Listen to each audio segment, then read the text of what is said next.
बॉलीवुड की हसीनाएं, महिला शब्द को इन्होंने इस हद तक कलंकित कर दिया।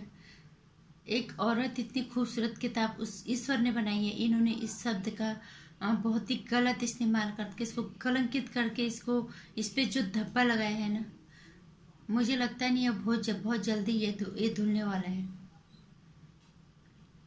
बॉलीवुड की वो हसीनाएं जिन्हें हमारे देश की युवा पीढ़ी अपना प्रेरणा स्रोत मानती है। मुझे न लगता है क्यों मानती है, लेकिन अनुसरण तो उनका ही करती है। और इसी पे मैं कुछ विचार फिर से अपना रखना चाहूँगी। मैं कल दीपिका पादुकोण के बारे में बोला था, वही कि किस तरह की हसीनाएं हैं, किस तरह बॉलीवुड में होता है। ये बॉलीवुड असल में है क्या चीज़।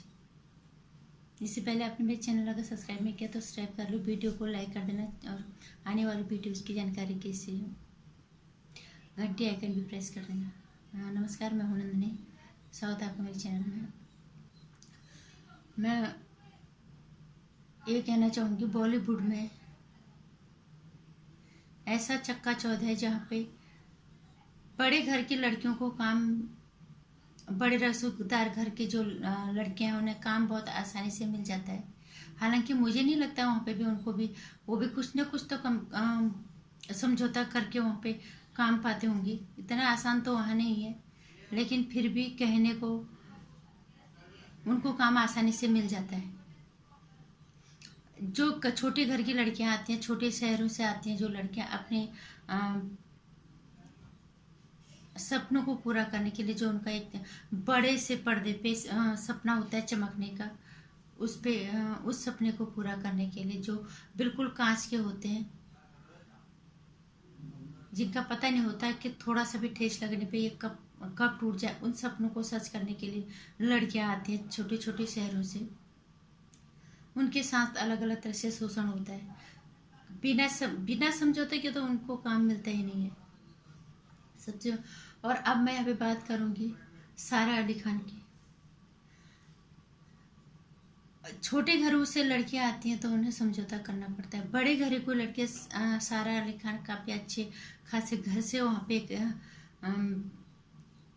बॉलीवुड के अच्छे खासे घराने से हुआ है, काम आसानी से मिल गया। किस तरह से, मतलब ये कहने का ये लोग किस तरह से बेवकूफ़ बनाते हैं। 24-25 साल की उम्र में हमें लगा कि जब सारा अली खान आई तो हमें लगा यार एक इतनी जमीन से जुड़ी हुई लड़की कैसे कोई हो सकता। हम तो उसको इतने पसंद करने लगे थे कि जिसकी कोई हद नहीं। हमें ये लगता था कि इससे लड़कियां बहुत कुछ सीख सकती हैं। हम कई दफे बोलते भी थे कि इससे सीखो कुछ। कितनी विनम्र रहती है, कितनी पोलाइट रहती है वो, कितनी बिल्कुल नेताओं की तरह 24 घंटे हाथ जोड़ के ही रहती है। बहुत बहुत समझदार है। लेकिन कहते हैं ना, जो होता है अच्छे के लिए होता है। आज भी मैं कहूँगी ये ड्रग्स कनेक्शन तो आ गया बीच में, तब इनकी पोल खुल गई। सारा अली खान जैसी लड़कियां, मतलब अब पता चल रहा है कि हर तरह की लड़कियां वहाँ पे ड्रग्स ही लेती है। किस तरह से भ्रमित हमारी देश की युवा पीढ़ियों को कर रहे हैं। मैं सिर्फ ये कहना चाहूँगी, इनको सिर्फ नाचने गाने वाले समझ के वहीं तक ही रखो। नहीं तो सारा अली खान इतनी पढ़ी लिखी लड़की, क्या जरूरत थी उसे बॉलीवुड में आने की। इनकी तो खून में, विरासत में मिला हुआ इन्हें। लेकिन इनकी कोई जिम्मेदारी नहीं होती देश के प्रति कि हम क्या असल जिंदगी में है, क्या है, और हम क्या अपने देश को बदले में हम क्या दे रहे हैं। मेहनत करते हैं, पैसा कमाते हैं, अपने ऐश करते हैं, पीढ़ियों के लिए अपना रखते हैं। बहुत पैसा है बॉलीवुड में, लेकिन इस देश के लिए आपकी जिम्मेदारी बनती है। एक बड़ी हस्ती जब आप बन जाते हो, एक बड़े घराने से जब आप होते हो, एक देश के आम नागरिक होने के नाते, ये बॉलीवुड वाले कहाँ देश के लिए जिम्मेदारी निभाते। सारा अली खान, हम सोचते थे ये लड़की कितनी विनम्र स्वभाव से रहती है, सबके सामने बहुत अच्छे से रहती, लेकिन इतना बड़ा भ्रम टूट गया ना जिसकी कोई हद नहीं। कहने को आ रहा है, समझ में आ रहा है, सुनने में आ रहा है, सुशांत सिंह राजपूत के साथ डेट पे थी और शायद उसकी एक मूड फ्लॉप हो गई या किसी की जिस वजह से भी तोड़ा, उसके साथ रिश्ता तोड़ दिया। कितना आसान है इन लोगों के लिए रिश्ता बना देना, रिश्ता तोड़ देना, किसी को गलत रास्ते पे ले जाना। सुशांत सिंह राजपूत को जितना हमें सुनने में आ रहा है कि ड्रग की आदत सबसे पहले उसी ने लगाई थी। अब ये तो सोर्सों के मुताबिक या लोगों के मुताबिक, लेकिन बात तो सही है कि ये सब एक दूसरे को देख के इन्होंने किया। जो भी आज लड़कियां आ रही हैं, सबसे शर्म की बात है कि लड़कियां इसमें आ रही हैं। श्रद्धा को जब हम समझते, वो भी इसमें आ गई। कोई लड़की ऐसी नहीं है। और फिर मैं रवीना टंडन की बात दोहराना चाहूंगी कि उन्होंने पहले तो उन्होंने कंगना राउत को आड़े हाथों लिया था कि तुमने क्यों इस तरह से तुम 99% कैसे बोल सकते हो। लेकिन आज जब बात सामने आ गई है, अब वो भी मानने के लिए तैयार हो गई कि बॉलीवुड में वाकई में गलत हो रहा है। कितनी बुरी तरह से इस ड्रग्स ने बॉलीवुड को जकड़ा हुआ है। इसलिए मैं ये कहना चाहूंगी कि इस तरह की लड़कियों को अनुसरण करने की जरूरत नहीं है।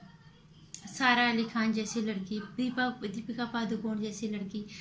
दीपिका पादुकोण अपने आप में बड़ी हस्ती है, घर से तो बड़ी है, और सारा अली खान तो बड़े घर से है, बड़े रसूखदार फैमिली से है, सारे बड़े बड़े नाम उनके घर में है, और खुद का भी उसने एक मुकाम बनाना शुरू कर दिया था।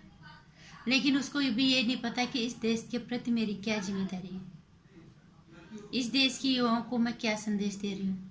इस देश की अगर कभी हमारी पोल खुल गई तो इस देश का युवा क्या सोचेगा मेरे बारे में। शर्म तो उनको बिल्कुल, इन लोगों को होती नहीं है बिल्कुल।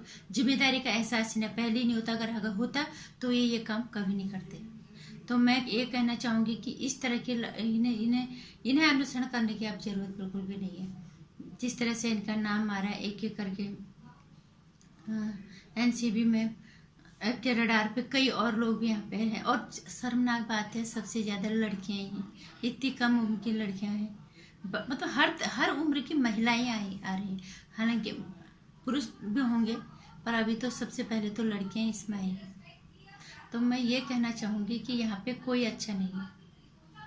ना दीपिका पादुकोण अच्छी है, ना सारा अली खान अच्छी है। और अगर एक छोटे तबके से कोई लड़की अगर जाती है तो वो इनको देख के वही सीखेगी। अगर किसी के अंदर समझ होगी तो वो नहीं करेगी ऐसे, नहीं तो सब इनको देख के यही करेंगे। इनके सिर्फ अपने से मतलब है, इन्हें फर्क नहीं पड़ता देश पे हमारा क्या फर्क पड़े, क्या हमारे देश पे इसका असर पड़ेगा। इनको फर्क नहीं पड़ता कि हमारे, और नहीं इनको ये पता होता है कि देश के प्रति हमारी जिम्मेदारी क्या है। इतने गैर जिम्मेदार ये लोग होते हैं। तो इन लोगों को अनुसरण करने की जरूरत नहीं, इसलिए बॉयकॉट करो इन जैसे घटिया लोगों का। नमस्कार। वीडियो पसंद आया तो लाइक कर देना, चैनल को सब्सक्राइब करना, आने वाले वीडियोज़ की जानकारी के लिए घंटे आइकन प्रेस करना।